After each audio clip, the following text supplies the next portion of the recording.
You will know what fear is. They say living alone is peaceful. But what if you're not? What if something is walking above you every night, and your building doesn't even have a floor above? I moved into apartment 1403 a little over 6 months ago. Top floor, last unit, end of the hallway. Quiet, cold, nothing special. At first, I liked the silence. I work from home, mostly at night. I sleep during the day. And yet, every night, exactly at 2:17 a.m., I hear it. Footsteps, directly above me, slow, heavy, pacing from one end of the ceiling to the other.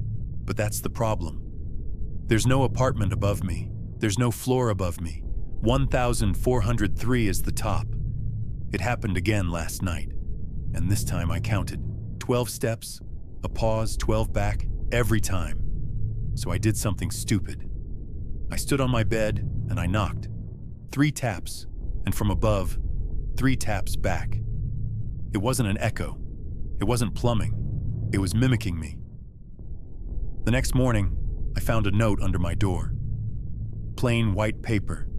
No handwriting, just a typed message. Thanks for keeping me company. See you tonight. No name, no signature. No one had access to my floor. I showed it to the front desk. They laughed and said it was probably a prank. But the girl behind the desk, she didn't laugh. She just looked at me and said, "There's no one above you." I requested the original blueprints. Told the management I needed them for insurance. Floor 14, check. Floor 15 doesn't exist, literally. The floor plan jumps from 14 to the rooftop. There's no staircase, no service door, nothing but a flat concrete slab. But in a dusty maintenance room, behind old fire code binders, I found a separate hand-drawn blueprint. And on it, Unit 1503 permanently sealed, circled in red ink. I started recording audio every night, set up a microphone facing the ceiling at 2 a.m. At 2:17 a.m. sharp, 12 steps forward. Pause. 12 steps back. Over and over. But on the 5th night, something different. Dragging. Like something heavy being pulled across the floor above me. No pattern, no rhythm. Then, laughter. My laughter. Except, I never laughed. I stopped sleeping. I went upstairs again, past the 14th floor, and found the stairwell dead-ending at the rooftop exit. But the maintenance key I had, it worked on a door I had never noticed before. Inside was a room. Just a room. No furniture, bare walls, except one giant mirror on the far side. I stood in front of it. It didn't reflect the room. It reflected my bedroom. And in the bed, I was asleep, but I hadn't slept in 3 days. That night, my landline rang. I don't even have landline service. I picked up. Silence, and then footsteps, getting closer, one by one. Then a voice, so faint I couldn't be sure it wasn't in my head. Let me down. Click. I blocked the ceiling with furniture, bookshelves, lamps, anything. At 2:17 a.m., it all shook. Dust rained down. The bulb burst.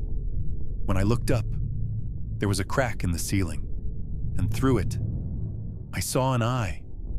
Looking down at me, the next morning, everything seemed normal, until I checked the date. My phone said it was February 16th, same as yesterday, and the day before. I checked news sites, email timestamps, anything. All said February 16th. I had been living the same day over and over, and every night, he walked above. I lay in bed, staring at the ceiling, refusing to move. Then I heard it, not from above, but from the air vent. A voice whispering, "You're almost ready. You can let me down now. The room is open. Don't keep me up here forever." I tore open a wall panel behind my bathroom mirror. Inside, a crumpled letter. yellowed, nearly unreadable, in my own handwriting. If you're reading this, you've broken the loop. He only walks when you don't watch. Never open the ceiling. Don't let him down. You're not a tenant. You're a replacement. Last night, I couldn't resist. At 2:16, I stood in the center of my room. I looked up at the crack. I raised my hand, and I knocked, once, from above. Thank you.